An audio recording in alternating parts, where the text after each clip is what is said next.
get on one of the topics that we were planning on talking about. ASA. What is the ASA? Yeah, sure. So, as Kurt and I were talking about things leading up to this, so the ASA is an organization that I'm part of that Kurt was a little bit curious about, and I think a lot of listeners would be, stands for the American Sport Fishing Association. Broad strokes, it is the recreational sport fishing's lobbying arm and manufacturers group. I'd say it was probably, I don't know the full history, probably started in the late 50s, early 60s when sport fishing, for recreation, like really became a thing. Like anything, you had probably a small number of manufacturers at the time that came together and said, hey, like our voices are worth more when we put them together. So they formed a manufacturers group. That led into a lot of other things that we can get into, but essentially what the ASA does now is they really do, I'd say three things. They are responsible for putting on ICAST, which is, the International Sport Fishing Trade Show that everybody goes to and all the media talks about and all the new product releases happen. That's probably their most, what they're most known for. That's the most public-facing event, even though it's closed to the public. Folks like Tackle Warehouse for a long time now are bringing us inside of that. They also have what's called like an R3 branch, which is really interested in, it's like Keep America Fishing. They focus a lot of their time and energy on, for our manufacturers that are members of our group, how do we increase the size of the industry? How do we grow the sport? How do we get more anglers that are interested? How do we keep anglers, and how do we find anglers that left and maybe now we want to get them back? So they have a big, that's called an R3 branch, recruitment, retention, reactivation. And then their third and maybe most important, but probably most undervalued or undersold would be their lobbying arm. And so they have full-time lobbyists, both in Washington and Tallahassee and other major fishing states that are working with lawmakers every day for sport fishing's benefit. There are certain topics with lobbying that kind of suck all the energy out of the room. And I'll be honest, like I'm in the bass fishing industry. That's not really, bass fishing isn't something of main concern when you're talking about lobbying in Washington. But sport fishing in general, I mean, you're talking about, speed limit proposals off the Atlantic coast for right whales. You're talking about snapper seasons and harvest limits, which are really contentious. And really what they're battling when they're doing those kinds of things, like, you guys may be familiar with, a place like Washington State. I mean, yeah, you're in California. There are so many times when those lawmakers, even state agencies that were supposed to be maybe based on science, based on populations, based on harvest records, there are some agencies in certain states that are supposed to, be making decisions, at a high level based on science. Well, if they become partisan in their appointments, that can change in a hurry. And all of a sudden you get a governor that's, maybe a little bit more interested in, animal right type stuff. Before you know it, the head of your state agency that makes harvest records, or harvest limits, is somebody that's kind of against harvest at all. Like those things are real; they're happening. Politics running it. Yeah, you look in some of these northeastern or northwestern states where like a good place to look at it is you talk about when bear hunting gets outlawed. Nobody likes the thought of killing a bear. Well, okay, but if we don't control that population, what happens? We increase interactions with the human population. Nobody likes that because then the bear's got to get killed anyway. That's mountain lions here. You haven't been able to hunt mountain lions since the 80s in California. Yes. And really, I do think like I'm generally not a big fan of like slippery slope arguments, but I do think in these cases like they're very real. And so it's something that we need as manufacturers. We have an economic interest Not only economic though, like almost everybody that's in the industry is also, it's a way of life. Like we love to fish. And so selfishly, like it's an economic interest, but also like I want to make sure that I can keep fishing and that my kids can keep fishing forever and that we guarantee that. And these lobbyists are on the ground providing real information backed by science, so that when we start talking about, again, a good example of this is like snapper fishing. Hey, like we show that the populations are pretty healthy, but we're not increasing harvest limits. Why not? Why can't we go? Why is it that it's a 3-day whatever? Like it. I don't know the details of snapper fishing, but like that's a real thing that's happening. Sharking has been really controversial. I'm sure you guys see the news. Like I'm near Florida, and shark, interactions are like gigantically increasing. Not just with swimmers, but like as it concerns fishing. When surveyed, a lot of saltwater anglers will say that, hey, like one reason that maybe I don't fish as much anymore is I'm tired of losing my catch to sharks. Like it gets old. Well, sharking is not a thing that people can do anymore commercially. For better or worse, I know that there are, probably good reasons that, it was not a good thing, but one of the impacts is that now we've got like an exploding shark population. They're going to make fishing less enjoyable. That may mean that fishing license sales decline, and as a result, I'm going to sell less fishing tackle. So I need somebody, in the state capitol talking about those things. And so, that's really what the ASA stands to do. The main thing that they're there to do is to make sure that state governments are properly spending our excise tax dollars as well. Very quickly, like an overview of the system that we've got in the U.S. The SA was really crucial in establishing this, but it's something called the Sport Fishing Restoration Act, or the Dingell-Johnson Act. I can't remember the year, probably 60s. Again, I'm shooting off the hip a little bit with the history, but this was a tax program created. Essentially, it's a user tax. Any fishing tackle I sell, I pay a portion of that to the government. And that money isn't just, there's a big difference here in where that tax money goes. It's not just going to the government in a slush fund.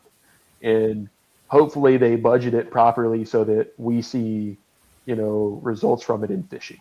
I believe the term that they would use is it's earmarked for conservation and, natural resources. And what that means, that word earmarked is a more specific term that means the money cannot be used for anything else, which is very important, right? Like it's hard to feel like the government's going to do a great job spending our money on anything. And we'd hate to think that our money went, instead of going to pay for boat ramp access, went, to pay for God knows what. But that's not how this tax works. That money is specifically earmarked for conservation spending, habitat re-improvement. So usually the way that it works in reality, and there's also a piece where oil companies in the Gulf and in other places also have to pay into this tax. That was part of the deal. Like, hey, if you're going to drill and you're going to impact this natural resource, we're going to take a pound out of you so that we can make sure that we're refilling it. So all those monies, they come together. Usually it stays within the state that it's paid, is my understanding. It's a federal tax, but most of the time that money is kept within the state. And the state will go, if a great example of how this has worked in real life, locally, we had a gun range built probably 6 or 7 years ago. It was built with matching funds from the excise tax. And so, like, what a better way, like a good example in fishing would be more like a boat ramp, a public boat access. Usually those projects are funded either in part or full with excise tax money. Well, I know one thing that I really want is for my customers to have easy access to public fishing water. And when they go, I want to make sure there's fish to catch. And so a lot of the money goes towards hatchery efforts. Like in North Georgia, for where I am, that looks a lot more like brown trout, things that are a little bit more at risk, instead of largemouth bass. But all that money is going to support that conservation. And if we cut that off, like, hey, if the natural resource suffers, my sales are going to suffer. And that's not what we want. And so all that to say, part of what the ASA is doing is they're following that trail. They're making sure that, excise tax money is spent in a wise way. It's the manufacturer's money. We want to make sure that it's spent well. And so that's part of what they're there to do. So hopefully that's like a good, 30,000 level view of the ASA and why I think it's important. For sure. Yeah. That's a great explanation. No, it is. And it's something, you got, groups, everybody's familiar with Ducks Unlimited, everybody's, especially Western hunters, like you said earlier when we were talking about it, they're familiar with the Pittman-Robinson Act and what that does. Yeah. And we've often thought about how to take advantage of this. One thing that truthfully, I struggle with is we went to an ASA summit maybe 3 years ago, and I actually got pretty bent out of shape because they had folks on the stage from, so at this point, the ASA still exists as a manufacturers group, but it has expanded outside of just fishing tackle manufacturers. So now you do have some large apparel companies that are members. You've got some media that are members, et cetera. If they're tangentially related to fishing, they can join the ASA. The problem I have with that is they're not all paying the excise tax. So they had a big panel from some apparel companies that everybody here knows, and the executives were sitting on stage telling all of us manufacturers how we could better donate to conservation. And it really rubbed me the wrong way because I was sitting in the audience thinking hey, cool, Patagonia got to advertise that they donated $50 million to conservation, but they don't pay the excise tax. Because we are paying a tax that's levied on us, it's not as marketable. We don't get a PR stunt out of paying our taxes, but they're going for the same efforts. They are supporting the same work. And me, Kurt, so I raised my hand and kind of, said a few things about it. And it's just hey, you're telling me how to spend all this extra money that we got from profit. We already do that. And so I just it's hard to market and educate our consumers. I've even tried to promote that, to me, I think on every single ASA member's packaging, there should be a mark and a stamp that says I am a member of the ASA. That means I pay excise taxes and I'm supporting conservation. And the only way that I can use that mark is if I'm doing that. Yeah. And all of a sudden, consumers are going to start connecting the dots. Hey, this guy that makes his jigs down the corner, they may be $1 cheaper, but it's because he's not paying into conservation. What is he doing for conservation? Right. And so, when you tell your customers that they're paying a tax that increases their cost, they don't like it. And so nobody talks about it. But, man, it's such a good thing. I had lunch a couple years ago with Scott Robinson, who's the Georgia Department of Natural Resources fisheries head. And man, just to hear the work that they're doing, that our excise tax dollars are supporting, we need that to be done. And unfortunately, if you rely on donations, it may not get done as well. So that's it. It's unique for me to hear. You have a little more insight because of belonging to the ASA and understanding it, so you probably look more, but it's unique to hear how you can see where that work and where that where that funnels. I've never heard that in my state. Adam, you've never heard. Well, a lot of it is work hidden behind the scenes. So I know one thing that we did that was really fun. We did a thing where through this Scott Robinson relationship that I developed, we kind of said hey, look, we pay into this tax and we know what it's going to. I don't know that our employees have any idea. Do you have any opportunities for us to come join you guys? They invited us and we went to Lake Seminole, 45 minutes west of here. And we had 10 or 12 employees go out there and do some electric shock studies and some gill netting. alongside DNR employees to see like, oh, like this is what we're contributing towards. Like, this is why this matters. Mm-hmm. Even like, I don't know if you guys have something that would be equivalent to like a Jake's Day, which down where I am, the DNR will put on a huge spring deal where there's like fishing lessons, fishing equipment, little BB gun shooting competitions, archery. Like the idea is let's get as many people in this community together to be in the outdoors as possible. And that's what our money is going towards. Yeah. But you have to look for it. It's not in your face. I would have never known about any of those things, I don't think. So it's easy to show up to the boat ramp and back your boat in and have no real understanding of how it got there or why we have nice, clean water with fish in them.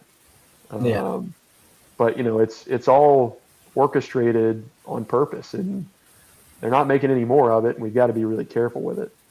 Right. Do you know how much that money, whether it's Pittman Robinson money or from the fishing side of things, do you know how that's controlled when it goes, or how is it intended to be controlled once it goes to the states? So like I said, it's earmarked. And then different projects I know require different approvals. I wish I had talked to Scott before this to have a better understanding. A lot of times it's matching funds. Yeah. So like, if they're doing a boat ramp, they may try to raise money, but at the same, all that money will be matched with excise tax funding. And then, my understanding is each state receives a portion of the big pool.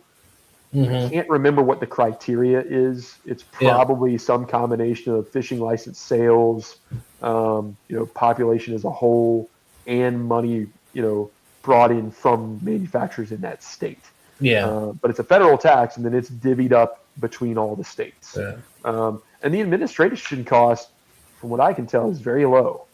There's nonprofits that are running a 30% admin fee on every dollar you give. They're spending 30 cents of it just to administer it. Right. I think this stuff's pretty clean. Yeah. So no, they do a very good job with it. Again, it is, in my opinion, the best model in the world. I think what people forget often, and I think this ties in a little bit with what we're talking about. You mentioned earlier, like people can own land, but it's harder for them to connect water. Public waterways are in the public trust.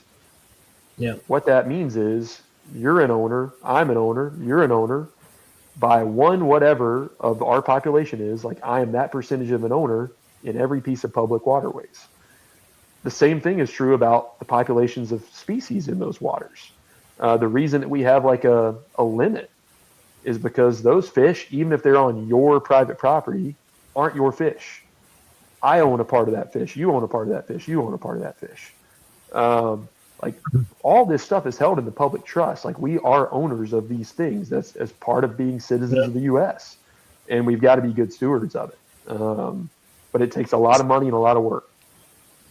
See, here in San Diego, I look at things a little bit differently because they are different. We don't own anything. All of our lakes are on City of San Diego land. They're all public. They're all water storage reservoirs. The city owns the water. Mm-hmm. So it's almost more for like infrastructure. Absolutely. Yeah. And it is it's a privilege to be able to fish these lakes, and they treat it that way. Mm-hmm. We have two lakes that we can actually fish tournaments on here out of, we used to have 6 or 7 because they've deemed almost all of our dams compromised. So they've dropped the water levels to the point where there are no ramps in the water anymore, except for 2 of our lakes. And yeah, I'm not seeing, the picture that everybody else is seeing because I'm totally get corner that. here that, Well, and what would be really interesting is to know, again, and I'm not saying the system is perfect. I'm just saying it probably is the best in the world when you're comparing, other countries. Well, your system probably has nothing to do with our city because our city doesn't even, right. It is totally separate from where that money will go. Well, my curiosity would be like, sure, my hope would be, but I don't know. For those bodies of water, are excise taxes allowed to be used? Is excise Yeah. tax, I don't know. And the other question is, again, like, I mean, what is California, like the fifth biggest economy in the world? Like, Yeah. you got to know they're taking a heavy portion of any tax that gets divided up amongst the states. Yeah.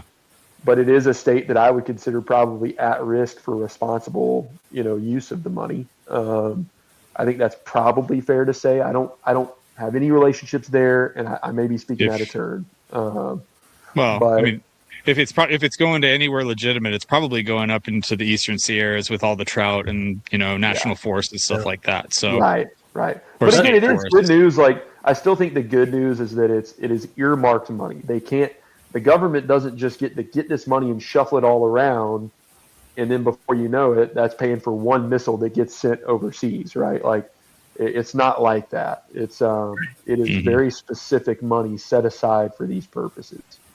But that's why I was asking about the states, because there's a lot of disagreement about what conservation looks like amongst people, and it's like you said, when stuff starts getting ran bipartisanly, and we're going to do this and da da da. Like, is some of that money being used as much to keep us from accessing water, or having access to fish and stuff? I know if the ASA has anything to do with it, the answer would be no. I mean, Right. they have, I wish I could think of them off the top of my head, and man, Mike Leonard is going to be pissed at me that I can't.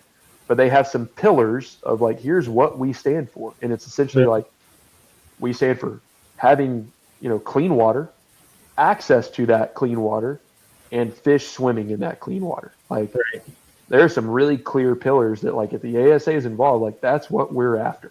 And they all three work together. But that's why I think the ASA is important. Otherwise, no one manufacturer has any outsized voice. It's funny how you can see how now modern institutions were started, right? Like, a bunch of guys like us that just said, hey, man, what if we have, like, one group, and we all put some money together, and we hired somebody to go talk to somebody on our behalf. And that's really what this stuff is. Again, we could talk about how maybe the association, I think, is, a little too broad now. If it was up to me, and it's not, it would mostly be comprised of those actually paying excise taxes. I don't like the thought of people without as much of a vested interest, in that group. But, hey, the more the merrier. The more voices that we have that care about the resources, the better. Right. Absolutely. Yeah. That's the slippery slope with the excise tax for me, because obviously I paid it for years, was always, you get told, well, the customers pay for it. Well, the customers do pay for it, right? It's money that the customers gave me and then somebody's telling me I got to take portion of that. Well, I only get to charge what the market can bear. Right. Right. Well, that's where I struggle with, like, there's not as an even policing. And so that's why we talked about earlier, like, it does suck that now you, who is being responsible, and you're paying the tax on the tackle, store shelf, you may be competing against, we talked about this, like Billy Bob down the road in his garage building jigs. Yeah. He ain't going to get audited because he's just selling to, like, 2 tackle stores. Yeah. But because he doesn't pay an excise tax, he can charge 60 cents less than I can. Right. Oh, that sucks, Yeah. So no, and look, I mean, talking about, if you guys want to get into tariffs, I mean, same thing, right? Like, they get passed on to the consumer, kind of, but all I know is I'm the one stroking the checks. Yeah. Yeah. And usually when the price goes up, you just sell less. Right. So no one's really winning. Yeah. Well, and what I continue to worry about, I mean, I know this is off topic, but, like, tariffs in particular, I'm not worried about necessarily, like, everybody's price is going to, like, we're all impacted in the same way. So everybody's price is going to rise. I worry more about, we do exist in a luxury market. I mean, you could argue maybe that fishing is recession proof because it's just a way of life. but let's get real. Like $6, $7 jigs, that's a luxury item. Mm-hmm. Fishing as a way of life is grabbing some worms out of your own dirt and going and fishing for subsistence. Yeah. Like what we're marketing towards is a luxury. Yeah. So what worries me more than anything is, at what point does that luxury become